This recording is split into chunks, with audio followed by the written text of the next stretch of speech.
Hello, dear people. Good evening. Welcome to our Hunger Night. At ngayon po, may i-announce ako ng napaka-importante mamaya, kaya huwag kayong wala. Alright? So, to begin our Hunger Night, let us pray. Lord, marami po salamat sa inyo again for this time that we can come together. Thank you for every brother and every sister that's watching this right now, and even those who will be watching on replay. Holy Spirit, I'm asking, Lord, for help and for inspiration for tonight, even as you get to dwell in our midst. Salamat po, Panginoon. Inspire all of us in Jesus' name. Everybody say, Amen. Amen. Now, everyone, we turn to the Word. At dito po tayo sa 2 Chronicles chapter 20. Alright? 2 Chronicles chapter 20. Mahaba po ito, no? Pero palundag-lundag ang gagawin natin. Alright? This is the story of Jehoshaphat defeating Moab and Ammon and even the people called Meunites. Let's begin in verse 1. After this, the Moabites and Ammonites with some of the Meunites came to wage war against Jehoshaphat. Some people came and told Jehoshaphat, a vast army is coming against you from Edom, from the other side of the Dead Sea. It is already in Hazezon Tamar, that is En-gedi. Alarmed, Jehoshaphat resolved to inquire of the Lord, and he proclaimed a fast for all Judah. The people of Judah came together to seek help from the Lord. Indeed, they came from every town in Judah to seek him. Verse 5. Then Jehoshaphat stood up in the assembly of Judah and Jerusalem at the temple of the Lord in the front of the new courtyard and said, eto na, prayer po niya ito, Lord, the God of our ancestors, are you not the one, the God who is in heaven? You rule over all the kingdoms of the nations. Power and might are in your hand, and no one can withstand you. Our God, did you not drive out the inhabitants of this land before your people Israel, and give it forever to the descendants of Abraham, your friend? They have lived in it and have built in it a sanctuary for your name, saying, if calamity comes upon us, whether the sword of judgment or plague or famine, we will stand in your presence before this temple that bears your name and will cry out to you in our distress, and you will hear us and save us. Doon lang po muna natin puputulin, pero mamaya pag-aaralan natin yung kwentong ito, tatapusin natin. Alright? For tonight, ang topic po natin sa ating message ay praying powerful, victorious prayers. Praying powerful, victorious prayers. Sino sa inyo gusto ninyo ang prayer ninyo maging powerful? Diba? Gusto natin victorious prayers. Ayaw natin yung mga so-so lang na prayer. Gusto natin yung alam natin, yung prayer natin may patutunguhan, magtatagumpay ito. Well, if you are looking for a very good example of one powerful prayer, one victorious prayer, ito po yon, yung prayer ni Jehoshaphat. Kung titingnan nga ninyo yung kwento, ang sabi rito, tatlo yung kalaban ni Jehoshaphat dito, the Moabites, the Ammonites, and the Meunites. Ang sinabi sa verse 2, a vast army is coming against you. A vast army. Yun, ilagay nyo sa isip yan, vast army. Anong ibig sabihin nun? Malaki ito na kalaban. And I want you to think now of your own personal situations, your own family situations, your own financial situations. Ano yung iyong kinakaharap? It can be like that vast army. So, i-apply natin ito ngayon. Kapag may kinaharap tayo, malaking problema, vast army, Lord, may pinagdaraanan po ako. Lord, mabigat yung aking pinagdaraanan. Ang ginawa po ni Jehoshaphat na prayer is a very good example for us. So, let us begin. Ano-ano yung mga lessons na pwede natin makita rito in praying powerful, victorious prayers. Alright? Number 1 lesson, yung sinabi rito sa verse 6 sa prayer ni Jehoshaphat. Ano sabi niya? Lord, the God of our ancestors. Anong ibig sabihin nun? Tingnan niyo ha, yung pagtawag niya kay God, he's actually invoking something. Hindi lang siya basta Lord, sabi niya, Lord, you are the God of our ancestors. Ano sinasabi niya rito? He is actually invoking a relationship. Inaalala niya, Lord, hindi ba kayo yung Diyos ng mga ninuno namin?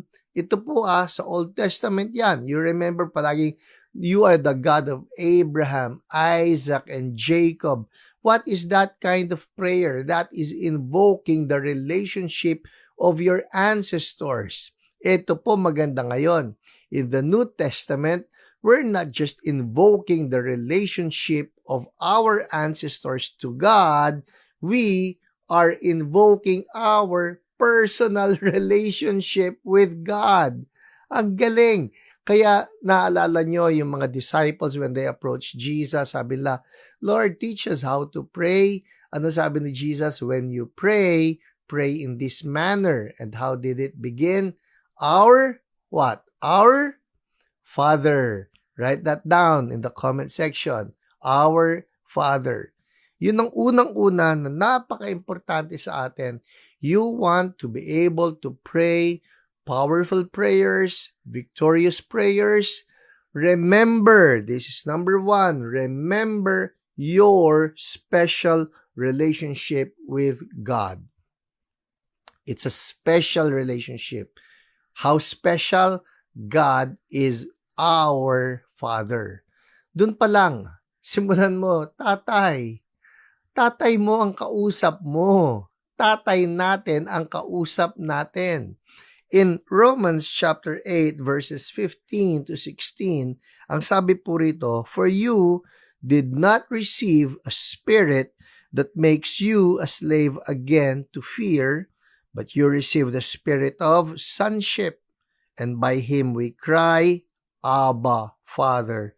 The Spirit himself testifies with our spirit that we are God's children. Woo! Sarap naman nun. So, remember that. You want to pray a powerful prayer? Know this. You're not a distant person from God. You are His child and He is your Father. We call Him Abba. Abba. Can you write that down, comment section? Abba. Tuwan-tuwa po ako, no? The first time that I was in Israel, may nakita ako isang cute na bata, maliit lang, siguro sabihin mo na mga 3 years old lang ito, probably even younger. Pero naglalakad siya, tapos humahabol siyang pilit doon sa kanyang tatay. Yung tatay naglalakad, tapos nung nagsalita na yung bata, sabi ng bata, Abba! Abba! Sabi, would that hit me? Totoo po na yung Abba is a term of endearment. Hindi yan para sa isang Mr., parang Mr. or brother so and so or pastor. Hindi, it's not a title, it's a term of endearment. Abba. At yan po ang kausap natin pag nagpe-pray tayo. Tandaan natin yan. Remember your special relationship with God. He is a Father. So when we talk to Him like He is your Father and He is your child. Alam po ni tatay, mahina tayo. Alam po ni tatay, kulang tayo. Alam po ni tatay, kinakapos tayo. Kaya nandyan si tatay. Amen? At yun ang sinimulan ni Jehoshaphat. He started by invoking his relationship. Yung kanya pa, malayo-layo pa. Lord, God of our ancestors. Tayo hindi God of our ancestors. Our Father. Amen? Hallelujah! Woo! Thank you, Abba. Amen. Number 2, andar tayo sa prayer niya. Ang sabi rito sa verse 6 pa rin. Sabi niya, you rule over all the kingdoms of the nations. Power and might are in your hand, and no one can withstand you. Oy, ang tindi nun. Kita niyo yun? Sabi niya, tingnan niyo ha. Are you not the God who is in heaven? Tandaan yan. Are you not the God who is in heaven? Write that down. Heaven. But it does not end with heaven. You rule over all the kingdoms of the nations. So, you have heaven and you have the nations. You have heaven, you have the earth.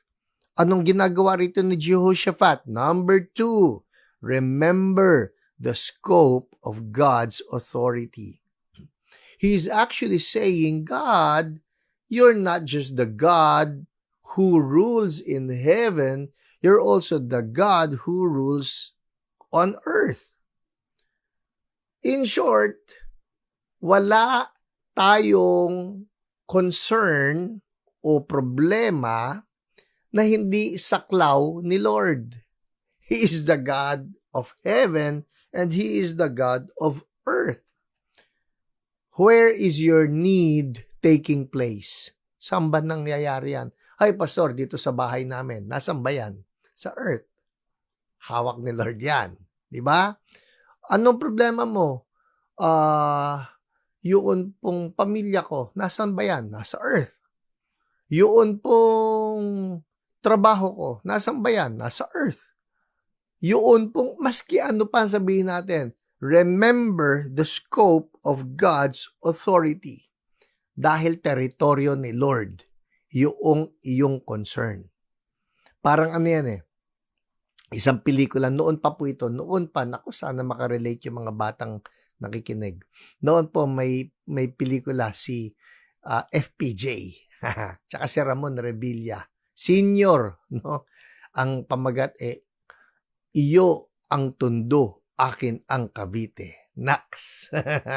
Alam naman natin si FPJ, batang Tondo yan, no? At itong si Ramon Revilla, senior, Cavite. Parang ang sinasabi na dyan, pag ikaw nasa Tondo, wala kang problema, sagot kita. No?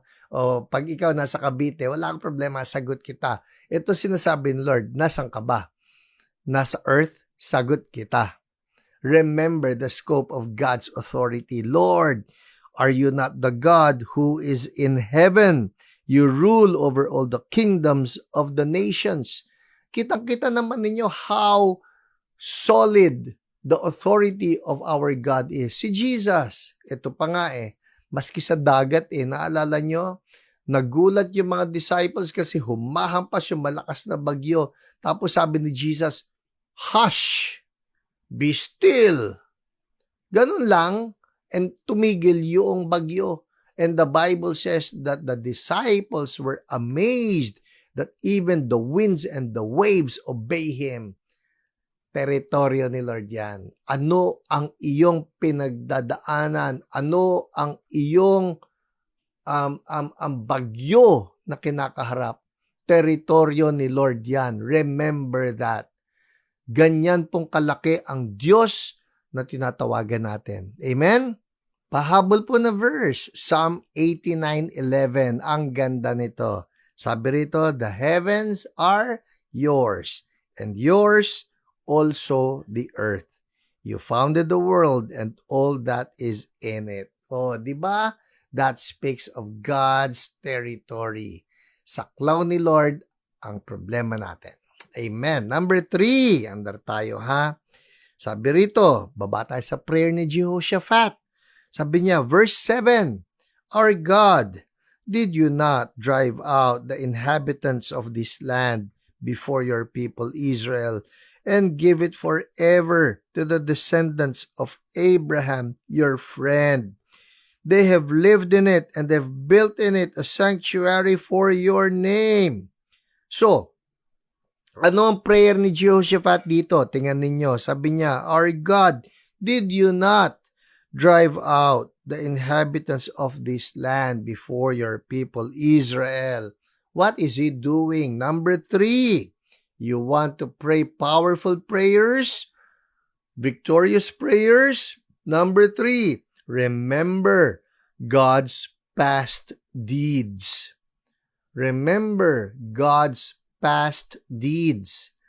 Ang ginawa rito ni Jehoshaphat, Lord, naalala nyo, di ba ginawa ninyo ito noon? Di ba ginawa ninyo? Di ba kayo yung nagpaalis ng lahat ng mga kalaban namin dati? Di ba nanalo kayo noon? Di ba? And here, by recalling what God has done in the past, it actually buoys up, itinataas yung pananampalataya ni Jehoshaphat. Lord, nagawa ninyo ito dati eh. You want to pray powerful prayers, remember God's past deeds. Ano ba ang mga ginawa niya para sa iyo noon? Ito po yan eh, kung ginawa yan at nagawa yan ni Lord noon, what will prevent God from doing the same to you again? Jesus Christ is the same yesterday, today, and forever. Ang ganda-ganda po kapag inalala natin, Lord, nagawa niyo ito noon eh. Nagawa niyo ito noon eh. Kaya po gustong-gusto ko yung mga testimonies. Kasi the testimonies have a way of reminding us God was able to do it before. Ako po kapag naalala ko yung kwento, yung si Wesley, yung mga kamay niya na nadurog yung kasi pumasok sa bisikleta, yung kadena ng bisikleta, yung mga daliri niya na nagka-wendang-wendang na bali-bali ang mga buto noon. And yet, when he was brought to the doctor at tinanggal yung balot ng kamay niya, yung kamay niya naging diretso yung mga fingers. How can you explain that? Naalala ko po kung paano yung nasagasaan ko yung isang bata na 5 years old, nasagasaan ng Montero. At nandun mismo yung marka ng gulong sa likuran ng bata. Nandun eh. Hindi ko siya nabundol, nasagasaan po. Hindi ko namalayan. Gumapang pala siya sa ilalim ng Montero habang umaandar ako ng mabagal. And yet, God supernaturally restored everything. Not one broken bone, not one organ was affected. Kaya kapag naalala ko ito, Lord, ang titindi po ng ginawa ninyo noon. Anong kinakaharap namin ngayon na hindi ninyo kayang gawin? Which is why the Bible tells us, bless the Lord, O my soul, and forget not all His benefits. Importante, we forget not. Pagka nakakalimot kayo, isulat ninyo. Isulat ninyo. Kapag may naalala kayo, isulat ninyo. I have told you this, meron po akong isang libro na isulat ko saan nandun yung mga testimonies, just some of them, about 100 of them, na mga naaalala ko. Para sa ganun, dumating yung panahon, I can go back to them and remember, wow, Lord, nagawa mo ito noon. Hallelujah. Kaysa isipin natin, ay hindi na kaya ni Lord yan. Not true. That's why we have the Bible. Ang Bible po is actually a book of testimonies. Lahat ng mga kwento niya, kung paano hinati ni Lord yung dagat, kung paano naglakad si Jesus sa ibabaw ng tubig, kung paano nagmultiply ang food, kung paano pinagaling yung mga may sakit. Bakit nakasulat lahat yan? To remind us that we have a God of miracles. Amen? So that's number 3. You want to pray powerful prayers? Remember God's past deeds. At pwede mo sabihin yan kay Lord, Lord, hindi po ba ginawa ninyo ito dati? Lord, paulit naman. Paulit. Do it again. Yeah, sulat nga ninyo sa comment section. Do it again, Lord. Do it again. Lord, do it again in Jesus' name. Thank you, Lord. Hallelujah. Let's move on. Ano pa ang ginawa ni Jehoshaphat? Baba tayo sa verse 12. Ito na. Sabi niya, our God Will you not judge them? For we have no power to face this vast army that is attacking us. We do not know what to do, but our eyes are on you. Ano sinasabi rito? Number 4, for powerful prayers, remember your nothingness apart from God. Remember your nothingness apart from God. Tingnan din niyo yung sinabi niya, we have no power to face this vast army that is attacking us. We do not know what to do. Confession po yun. So kung may kinakaharap tayo, number 1, alisin natin na yabang. Okay? Lord, wala talaga akong ibubuga. Wala akong katalinuhan, wala akong kagalingan, wala akong kayamanan, wala akong kapangyarihan. Lord, wala akong ibubuga. That's why our eyes are on you. And that's a very good posture before God. Na aminin lang natin, Lord, I'm nothing apart from you. That's why my eyes are on you. Lord, hindi ko kayang mang-revive. Lord, hindi ko kayang magpagaling. Hindi ko kayang mag-ayos ng mga buhay-buhay ng mga tao. Lord, hindi ko kaya magpastor. Hindi ko kaya mag-preach. Hindi ko kaya mag-teach. Oh Lord, there's no life apart from you. That's why I need you. Sa prayers natin, aminin natin yon. Hindi natin kaya. That's why we need God. Ano yung sabi ni Jesus? Matthew 11:28-30. Look at this. Sabi niya, come to me, all you who are weary and burdened, and I will give you rest. Take my yoke upon you and learn from me, for I am gentle and humble in heart, and you will find rest for your souls. For my yoke is easy and my burden is light. Kita nyo, sino yung iniimbitahan ni Jesus? Sino yung iniimbitahan niya? Sabi niya, come to me all you who are strong. No. Come to me all you who are wealthy. No. Come to me all you who are wise and are good problem solvers. No. No. Come to me all you who are weary and burdened. Kaya kapag lumapit tayo kay Lord, just take that humble posture, Lord. Hindi ko na po alam ang gagawin ko. Hindi ko po alam paano ayusin yung buhay ko. Hindi ko po alam paano ayusin ang, halimbawa, pamilya ko.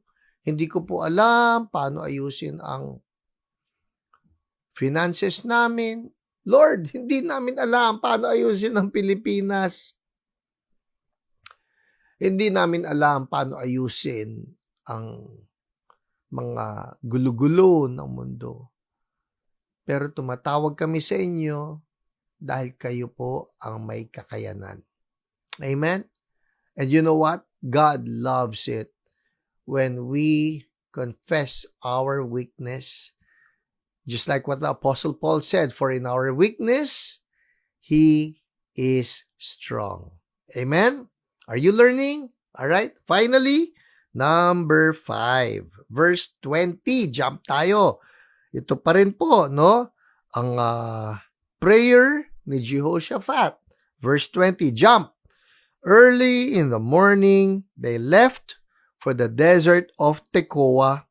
As they set out, Jehoshaphat stood and said, listen to me, Judah and people of Jerusalem. Have faith in the Lord your God, and you will be upheld. Have faith in His prophets, and you will be successful. Yung sinasabi po ni Jehoshaphat na ito, have faith in God, have faith in the prophets. We get here, number 5, the 5th thing to remember pagka gusto natin ng powerful prayers, victorious prayers. And it is this, remember the prophetic words released and stand by them. Kaya importante meron tayong prophetic word or another term for it, promises ni Lord. Remember the promises. Kagaya nito, ano ba yung sinasabi dito ni Jehoshaphat sa mga people of Judah na sinabi niyang, have faith in the Lord your God, have faith in the prophets. Kasi po, you go back to verse 17, dito meron pong isang prophet, alright? Sabi rito, si Jahaziel, that's the name of the prophet, nagprophesy. At sabi rito ni Jahaziel, the prophet, verse 17, you will not have to fight this battle. Take up your positions, stand firm, and see the deliverance the Lord will give you. Judah and Jerusalem, do not be afraid, do not be discouraged. Go out to face them tomorrow, and the Lord will be with you. That was the prophetic word. That was the promise. So kung tayo lalapit kay Lord, importante yan. Lord, sabi mo eh. Lord, sabi mo. Be aware of what the promises are. Lord, we ask for your help because you promised. At ang isang bagay po na alam natin tungkol sa ating Panginoon, pagka nangako siya, tutuparin niya yan. Amen? So those are the 5 things that we need to remember so that we will always pray powerful prayers. Alright? Ulitin natin. Ano-ano yung remember natin? Number 1, remember your special relationship with God. Tatay natin siya, anak kanya. Tandaan mo yan. Number 2, remember the scope of God's authority. Hawak niya ang langit, hawak din niya ang lupa. Teritoryo niya yan. Number 3, remember God's past deeds. Kung nagawa ni Lord yan dati, magagawa niya uli ngayon. Amen? Number 4, remember your nothingness apart from God. Oh Lord, mahina ako, kulang ako, pero ikaw sapat. Number 5, remember the prophetic words released and stand by them. Tapat si Lord sa kanyang mga pangako. Lord, our prayer is, whenever we pray, we will remember this. You are faithful in answering prayers. Lord, ma-inspire kami ng kwento ni Jehoshaphat that at the end of the story, tinalo mo lahat ng kalaban nila because you are our victorious God. I just declare victory, victorious praying, powerful praying for all of my brothers and my sisters at Church So Blessed and even beyond. In Jesus' name, everybody say, Amen. Amen. All right. Well, people, let's proceed to our prayer time.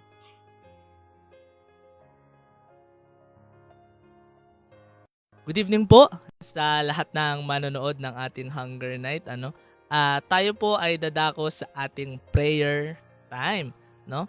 At ang ating pong first prayer point ay about our family, no?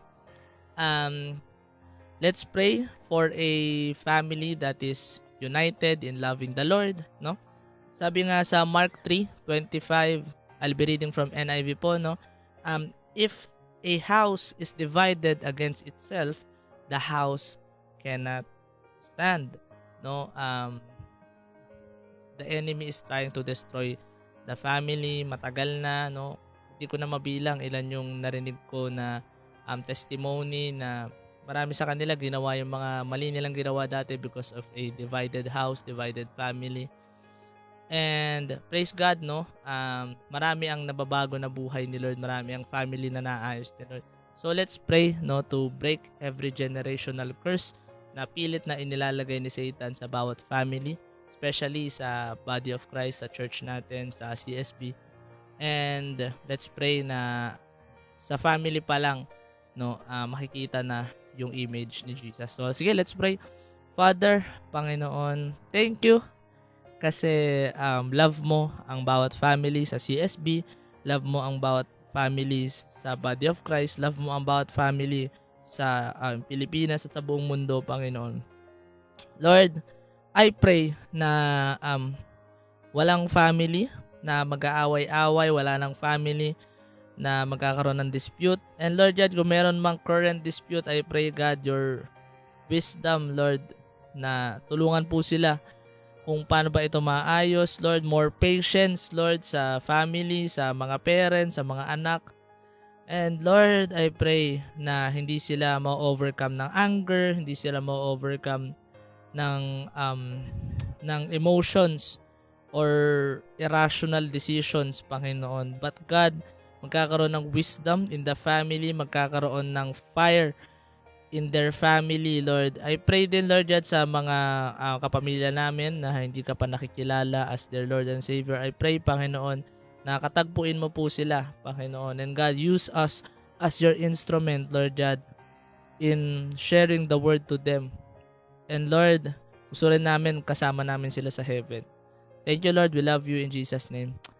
Amen. At ang ating second prayer point naman po ay nagmumula sa Ephesians 4:1-6. I'll be reading from NIV po.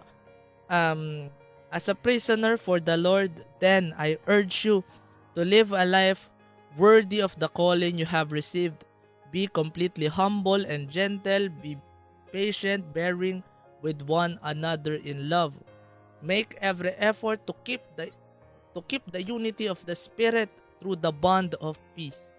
There is one body and one Spirit, just as you were called to one hope when you were called. One Lord, one faith, one baptism, one God and Father of all, who is over all and through all and in all. No? So iisa lang naman ng Lord natin, which is si Jesus, no? Iisa lang rin ang Father natin, no?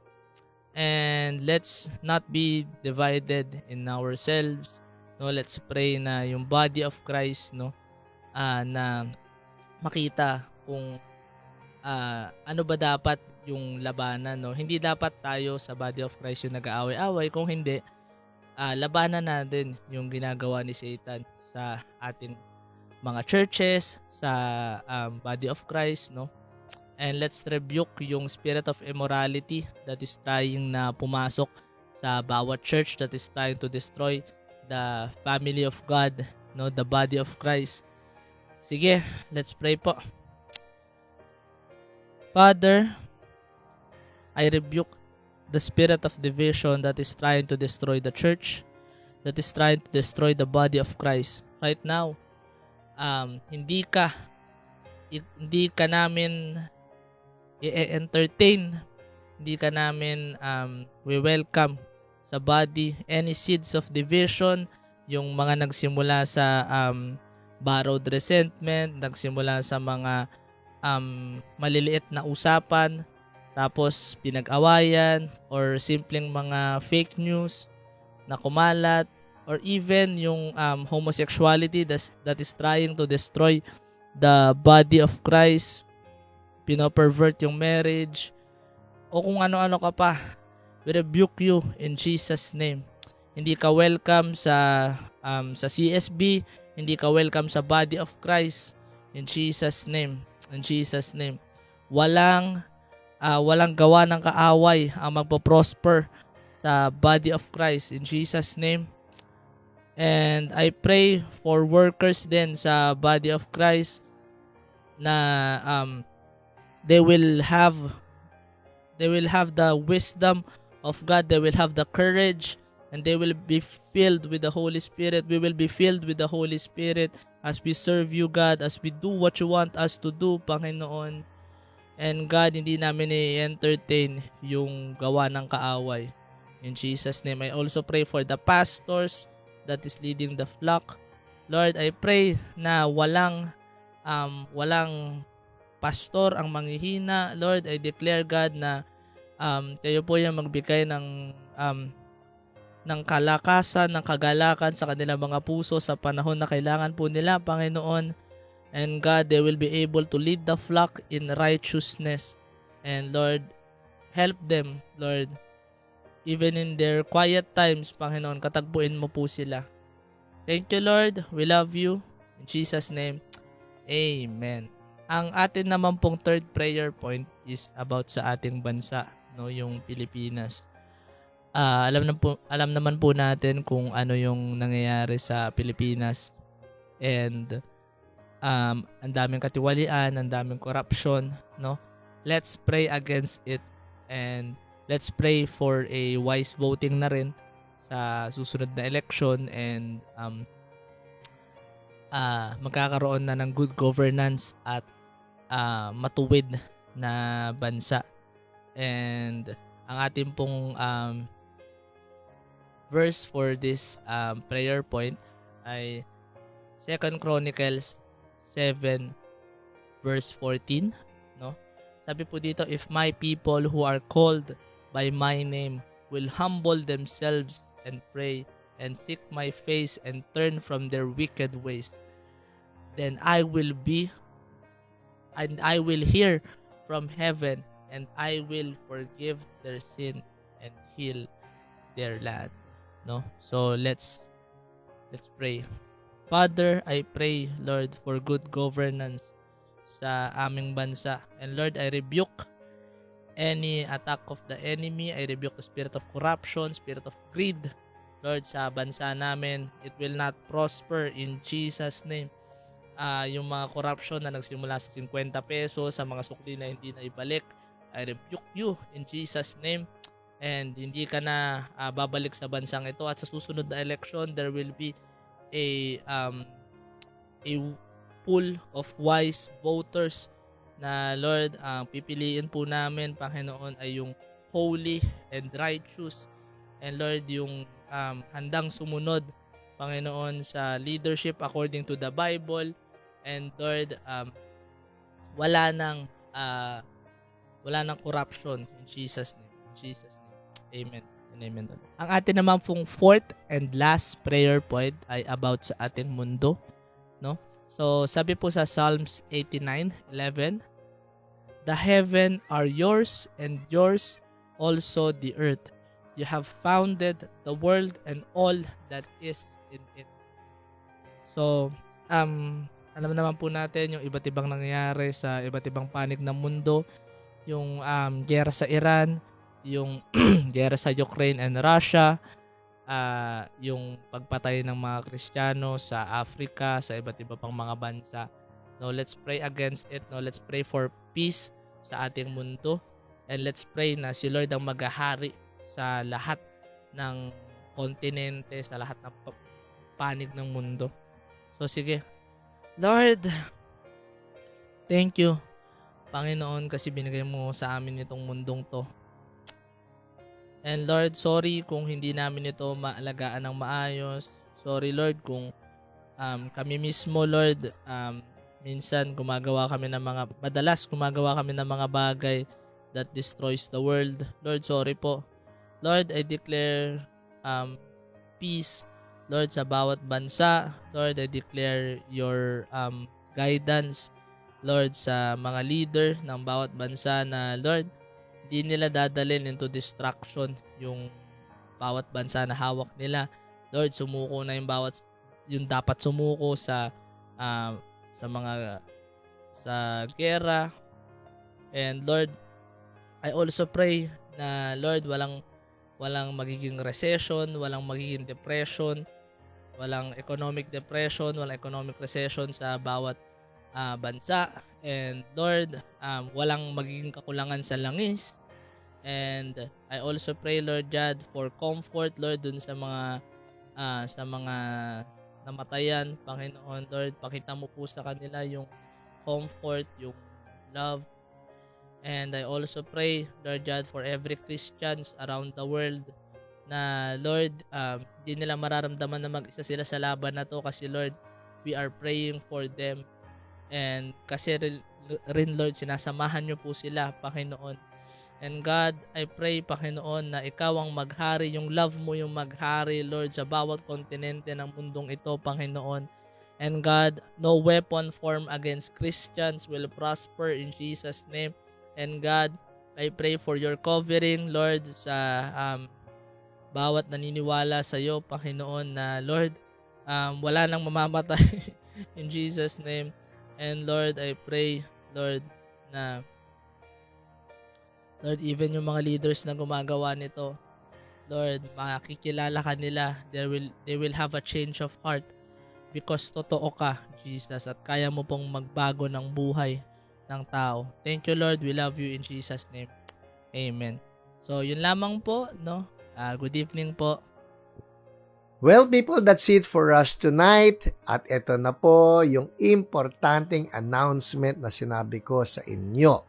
Starting this week of May, ang atin pong Hunger Night na Wednesdays, hindi na po natin itutuloy. Pero, ayan, every Wednesday, we will have Wednesdays with PH. Ano yun? These are devotionals. No? We will have our devotionals and I will be doing them live every Wednesday, 11 a.m. Hoy, tanghali, opo, para sa ganon. Ang sabi kasi ng Facebook, yung basta, sabi nila that many people are actually using Facebook around that time of day. Alright? So, 11 a.m. live po ito. Don't worry. Kung nasa office ako, nasa school ako, don't worry. Kasi po, pagkatapos ng live at na-post na yan sa Facebook, then it will be available all day. So, pwede nyo nang panoorin anytime. Pwede na rin all week and all the year throughout yata. Basta, ang importante, we're going to have this new schedule, no? Wednesdays with PH, 11 a.m. Facebook Live. Alright, devotionals po yan. Probably, we can go for like 20 minutes, mga ganon. And it will be going deep into the Word. Share ko sa inyo yung akin pong mga devotions at pati yung aking mga naisusulat sa journal. It will be an interesting one. Alright? So, next week na po yan magsisimula every Wednesday. Okay? Anong oras? 11 a.m. Wednesdays with PH. Alright? That's it for us tonight. God bless everyone!